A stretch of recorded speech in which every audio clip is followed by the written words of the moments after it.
Hey, welcome back to another amazing episode of the Good Advice Podcast. It's great to have you here today, tuning in to the actionable, practical things that can grow and scale your business. I'm your host, Blake Benz. We've been running this podcast for a while now, 400 episode plus deep. And we're going to be talking, it's a spicy episode incoming. Anytime we talk about wages, pay, anything like that, you know it's a bit of a spicy episode. But we're going to be getting into it today. And this latest report about wages stagnating in Great Britain, and what does it mean for you as someone either looking to start a business or someone who's managing people? We're going to be talking about it today. Before we dive in, though, we do have a word from one of the amazing businesses that sponsor the show. Before we get into that, though, don't forget you can also support the podcast on our Patreon, patreon.com/goodadvice, for as little as the price of a cup of coffee. We so appreciate our advertisers and the people who help keep this podcast going. Thank you. And before we get to our content, let's jump over to this quick ad. See you soon. Life is constantly moving quickly, and in fact, I find myself more and more wanting a pause button to capture some of those special memories with my family. That's why I love what the team at Duncan & Stone is doing. They've created high-quality keepsake journals for every stage of life. From people who are freshly engaged all the way to welcoming their first child, Duncan & Stone has a series of journals that are incredible for capturing some of those precious memories, and not just memories, with the stories and conversations that you want to have with your loved ones one day. Personally, I love the Dear Daughter Journal because it captures all of the amazing memories that I want to be able to tell my daughter Maylee one day. The team at Duncan & Stone understands the value of keeping these memories close to home. That's why they've spared no expense in creating high-quality journals that are designed in-house, because they know how precious these memories are. Check out duncanandstone.com and see some of the journals that will walk you through every stage of life. They're easy to use and beautiful to display, and most importantly, they capture what matters. Again, go to duncanandstone.com to find out more. All right, so let's do the same old song and dance we do for all episodes like this. A little bit of a disclaimer. This is the kind of conversation that gets the most feedback of any other topic that I talk about. We're going to be talking about wages today. We're going to be talking about pay.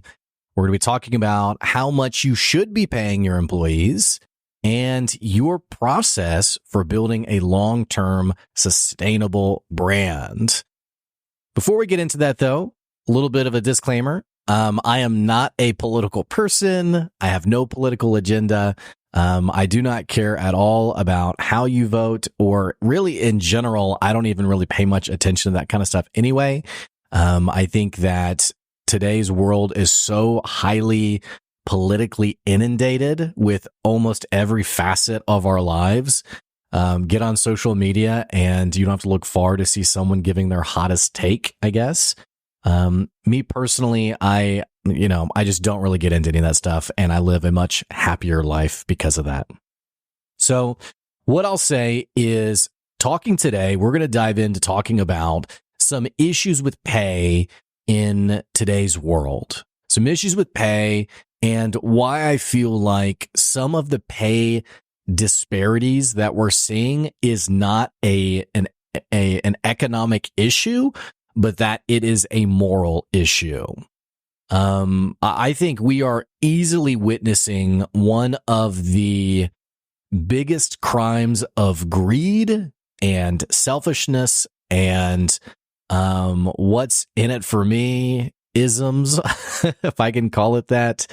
Now, what I can tell you, if you're listening to the podcast and you're thinking, let's go ahead and say what this podcast is not. This podcast is not that you should feel guilty for making money as a business owner. This podcast is not that your employees should make 10 times more than you do. This podcast is not anything that is like levels of extremism anything like that. If you are listening and you are a boss who you pay a fair wage, you pay according to the outputs that you expect, and there's transparency about that, you can know this episode's not for you. You're likely doing a great job. This episode is all about the extremes. And I've had many episodes over the last 2 years, especially. Typically, I have a conversation about this. I would say before 2020, this kind of episode would pop up maybe once or twice a year, I think. Nowadays, I'm talking about it more and more because it is becoming the impetus for why people are leaving the corporate world and starting their own business. I literally just got a message the other day from someone who and it wasn't related to pay. At least they didn't mention it as much, but they were like, hey, I'm finally going out on my own. What advice do you have for me? So people are starting businesses. People are jumping into the world of entrepreneurship. And for many of those people, they're doing it because they're tired of not being in control of their financial future. And that's really the message today. That's really what's going to be the point of today's episode. Let's talk about current circumstances in today's economy. We know inflation is nutso. We know that prices have increased substantially. And we know there has also been significant layoffs, most notably in the tech industry, over just the last few months. Now, interestingly enough, many of these companies have been talking about record-breaking profits. They'll be on their earnings calls. They'll be talking about, their overall revenue, quarterly profits, all that kind of stuff, whatever financial lingo you want to use. But one of the most common things that I'm hearing shared is this expression, record-breaking profits. I talked about Blizzard Entertainment, a really popular video game entertainment company that this last year cut their profit-sharing program while also reporting to investors that they had made record-breaking profits. We're seeing similar conversations from a multitude of other tech companies, and it's really not just tech, by the way. We're seeing many companies doing very well on their overall performance while also decreasing wages and saying, hey, times are tough. The economy's tough. Like, we got to pull through. And it even actually reminds me of during COVID when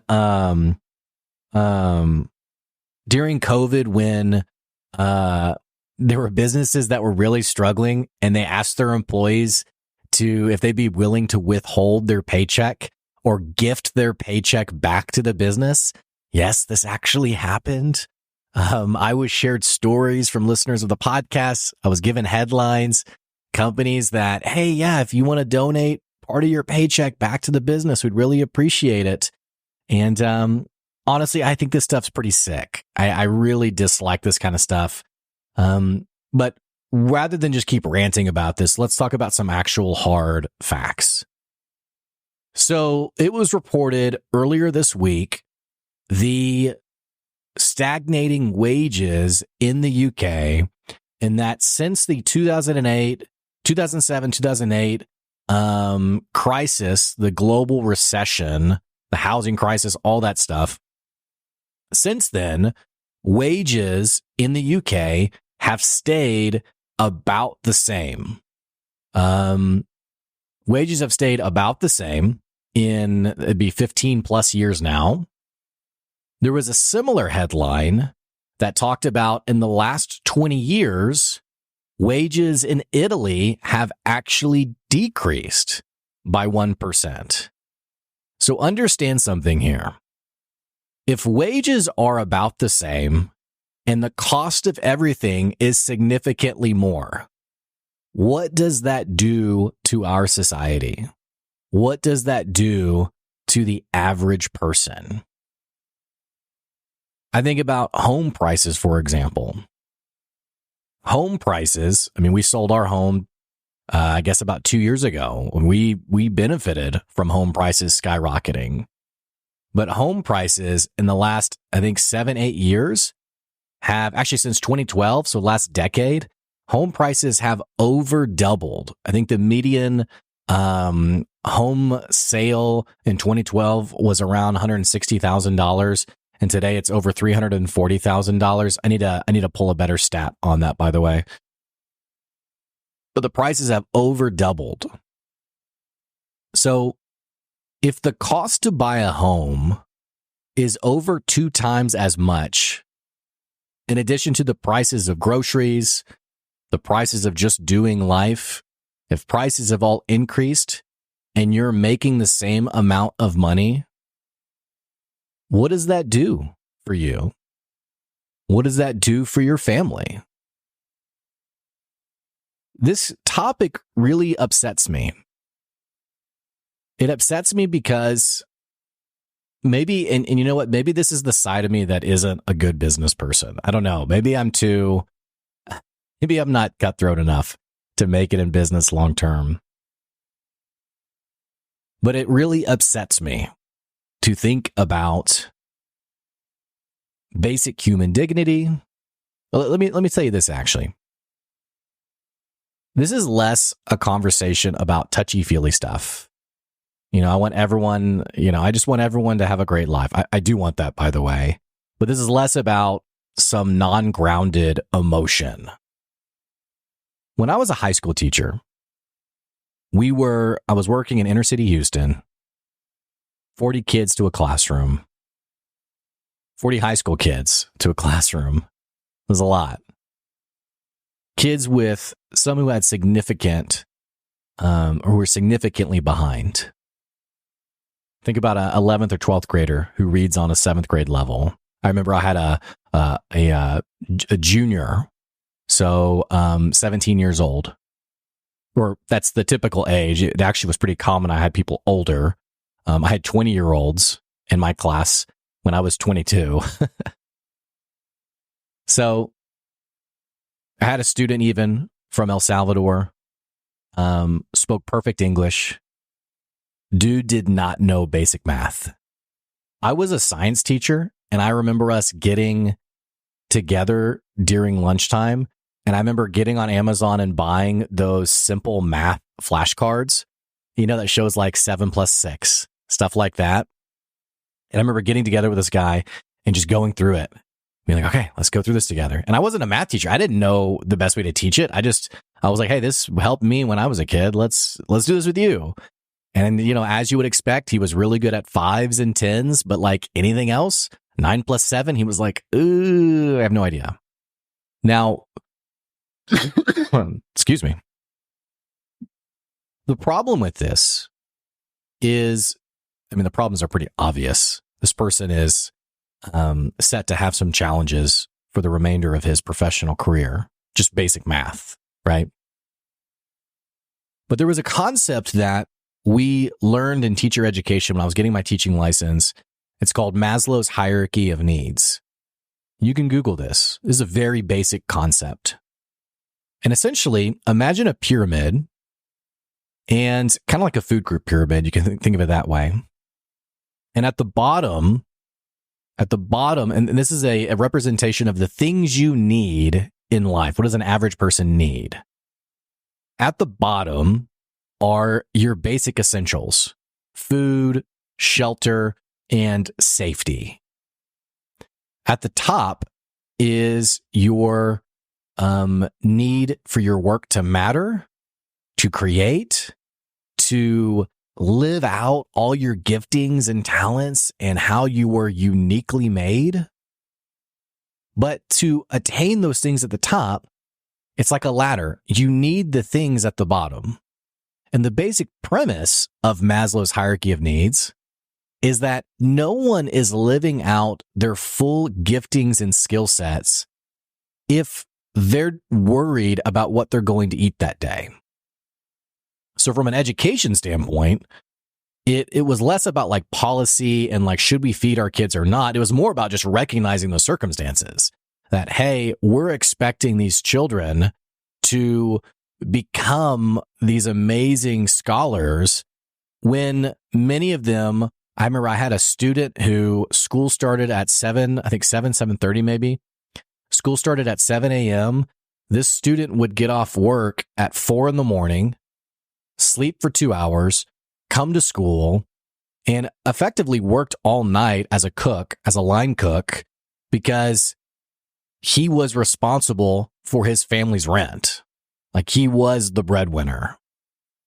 Have whatever opinion you have about that. That's just the circumstance. That's what this person's life is like. His name was Hector. That was Hector's life. It's on me to provide for my family. This is what I have to do. Hector he's not going to sit around reading books and, thinking about his long-term plan or skill sets. He's thinking about putting food on the table and paying the bills. Now, you can probably resonate with this a little bit, because when you think about your own business, the times that you've had the space to create and try things and innovate, that has come out of the freedom of cash flow. When you're worried about paying your rent this month, or paying your people, or how you're going to make ends meet, is the business going to survive? You're not thinking about, how do I want to maybe innovate and roll out a different product or service? What do I want to create next month? You're not thinking about that. You're thinking about, who do I need to call to make the next sale? How do I make this happen?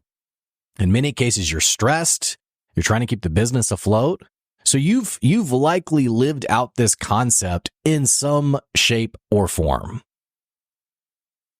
So here's the problem. I mentioned that this isn't just like a touchy-feely, like I have an issue with this, which I do. The problem with this is understanding what this implies for our society in general. How can we expect our economy and our society to make meaningful advancements in the future if the majority of people are struggling to make ends meet? Now, understand also how this narrative has been twisted and shifted and, taking responsibility off of the corporations at the top and instead shifting it on. Like, here's the deal. I'm a millennial. You want to know a people group? Is that the right way to put it? You want to know an age group that has been, bludgeoned about avocado toast? Give me a break. Now, is there an insight about saving and spending habits? And absolutely. We're not talking against that. But all this conversation about, try eating less avocado toast. It cost me $1.50 to have avocado toast. You know what I'm saying? That's a pretty inexpensive breakfast. It's pretty inexpensive. But instead of making the narrative around, what's going on with wages? What's happening with wages?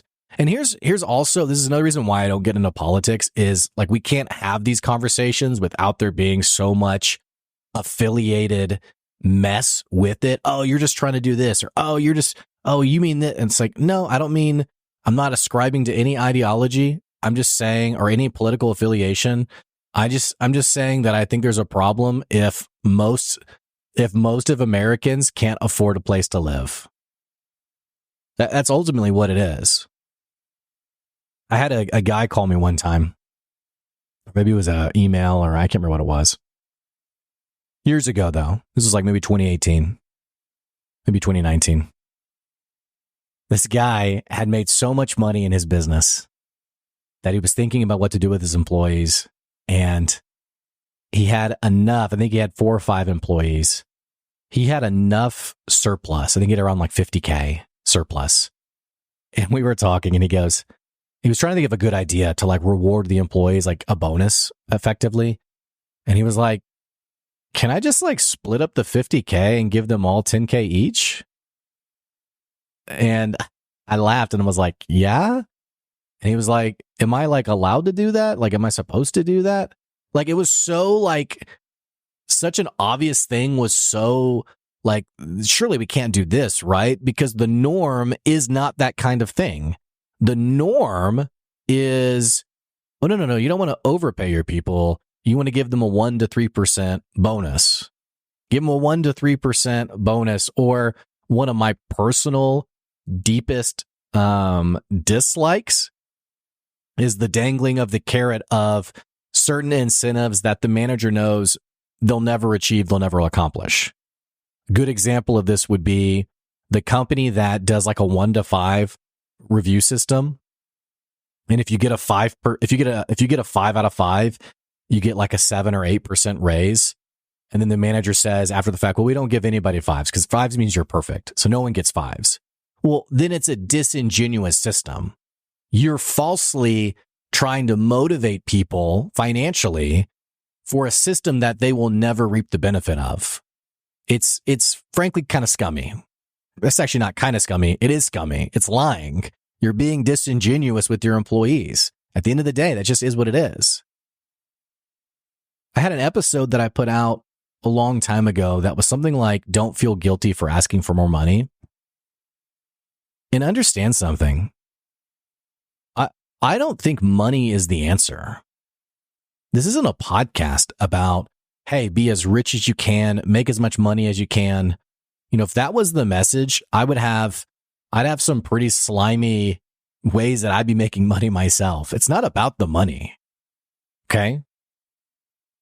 It's about understanding that if you want your people to perform their best, they need an honest, fair wage. And today's definition of fair wage, just so you can know, is often much less than what is actually a fair wage. If you're paying $12 an hour and you're patting yourself on the back because 10 years ago you paid $7, that's not a fair wage. That's you stroking your own ego. Okay? Today's world, I mean, I remember when I hired my first employee with good advice, I think I paid her $27.50. And this was 2 years ago, 3 years ago. $27.50. I think there was potential for $30 an hour. Significantly more. I mean, I had a lot of job applicants too. I had 200 job applicants because I posted the wage transparently. I said, this is what I'm willing to pay. It's part-time. It's this many hours a week. I think it was 10 to 15 hours a week. Apply if you're interested. I got over 200 applicants because it was a fair wage for the work that I was asking for. More often than not, the way businesses approach pay is it is one of many costs. It's the overhead of running a business. I'm not saying that you shouldn't have some kind of financial sense with your business. You know, where you pay people to the point where there is no business. We're talking honest and fair. And paying according to the outputs that you're expecting someone to do for you. And holding them accountable to that as well. That's all fine. There's nothing wrong with any of that. You should be doing that. I'm just personally very tired of the headline, record-breaking profits, and pairing that with cutting pay, reducing incentive programs, reducing bonuses, rising costs, rising home costs, cost of living, inflation, and how disgustingly detached a lot of people are. Some very wealthy people are. I saw a CEO who posted, actually, no, it wasn't a CEO. It was a major news organization who said millennials are, I think it was like millennials and Gen Zers are struggling to save because they're spending money on groceries. And like the implication was, again, it's the whole avocado toast thing. The implication was that, you know, we're young, we're wasteful, we don't know how to deal with our finances. But if you think about that sentence, we're wasting money on survival? We're wasting money on food to eat? Really? And part of this, it's the whole log in your own eye thing. Like I have worked with companies in the past that have taken me out to dinner and the tab has been $6,000. So I really don't have patience. I mean, I've been on private jets that were $30,000, $40,000, $50,000. I have a friend of mine who, for his business, they fly him all over the place. They fly him first class. The flights are $20,000. So understand that my bias is I read headlines about the average American not being financially studious enough, not being financially disciplined enough, and yet I am seeing deep wastefulness. Wasteful, maybe that's too harsh a word. I'm seeing corporations spending an enormous amount of money otherwise that the average person would not ever spend. The wage gap in our country is a crisis. It's a crisis. And understand something, I have no problem with a business owner getting paid very well for the business they've built. Often they are the one who has bared the brunt of the risk and the responsibility and the sleepless nights. That's fine. I have a problem with how do I keep my cost as cheap as possible? Therefore, I pay as little as I can. Excuse me.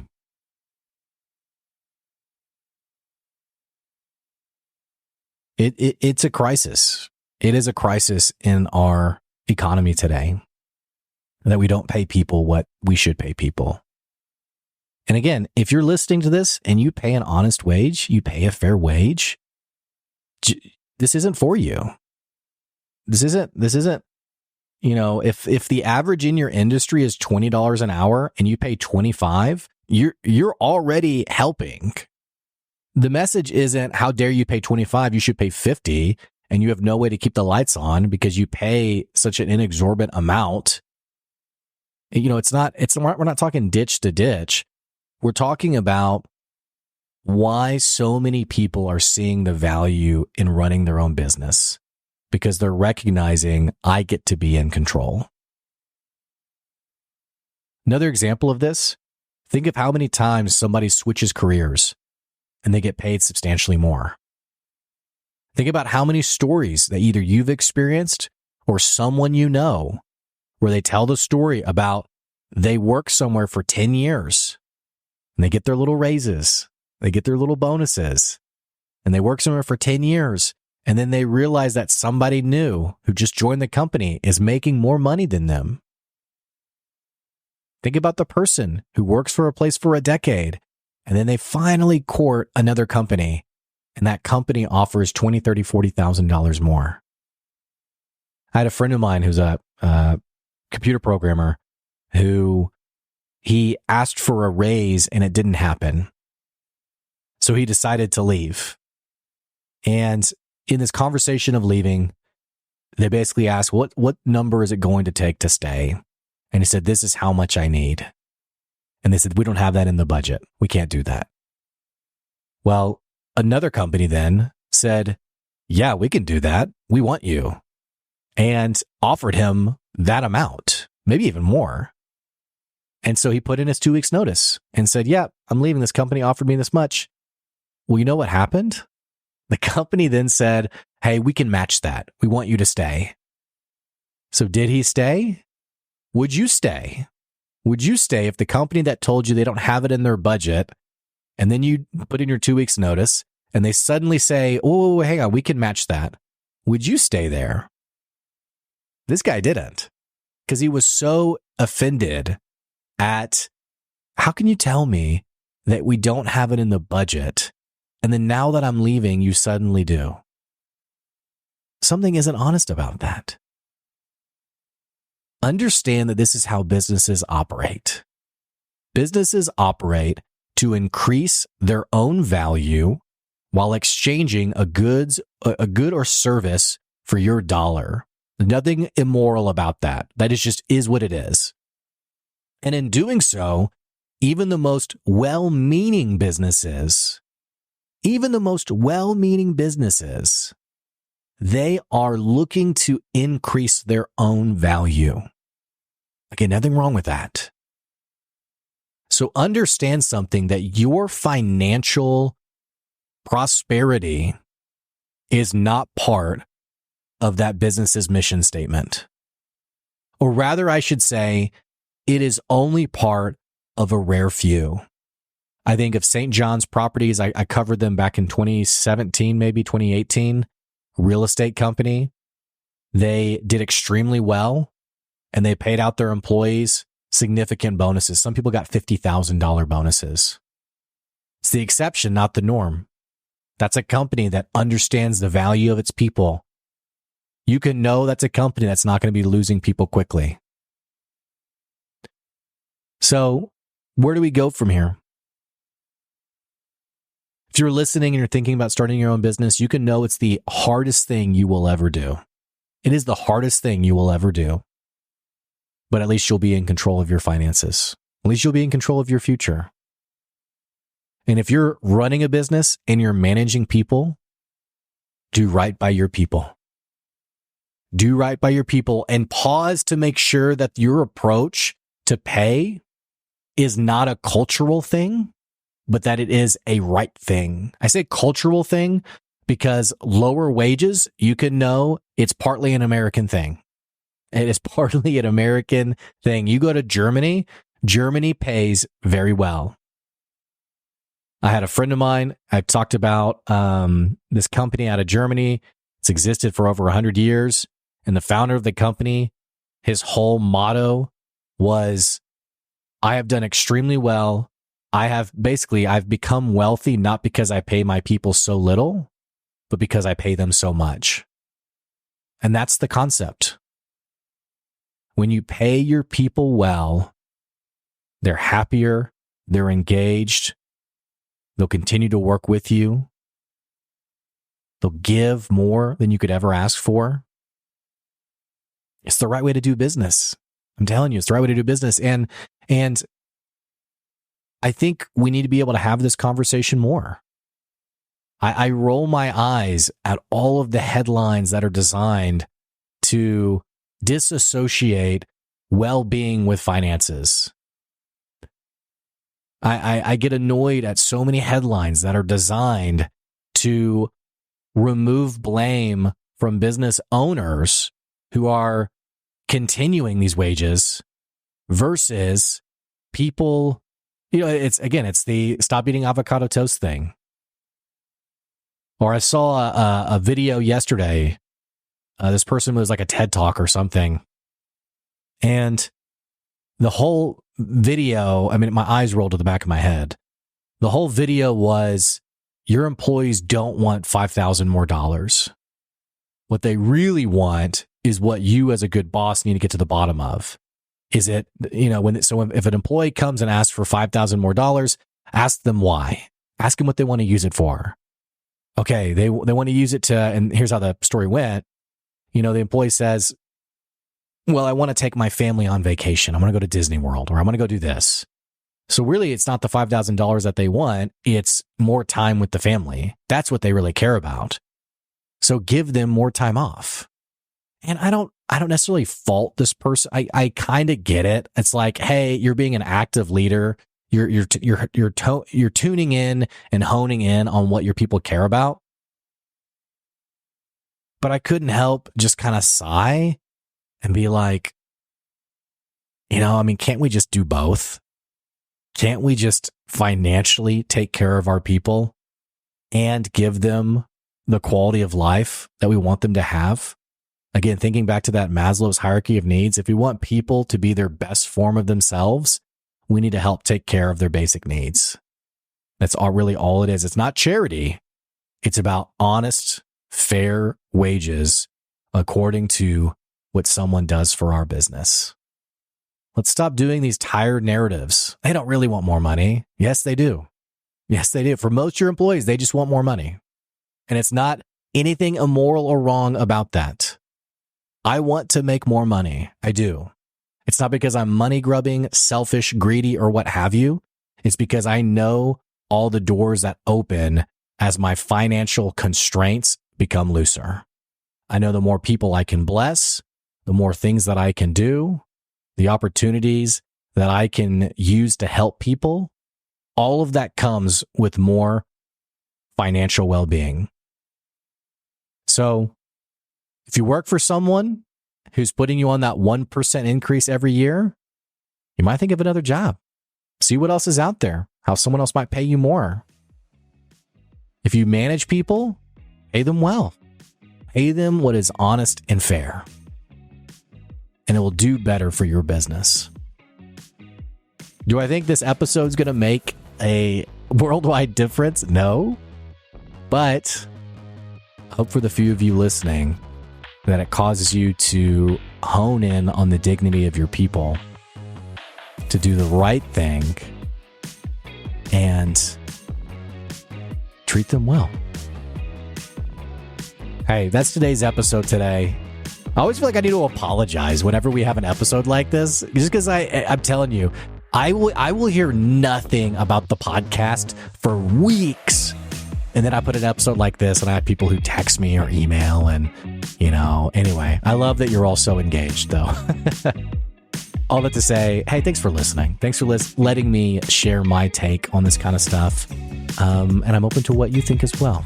So back next week with a new episode. Don't forget, if you want to advertise on the show, you can always reach out, Blake at goodadvicecoaching.com.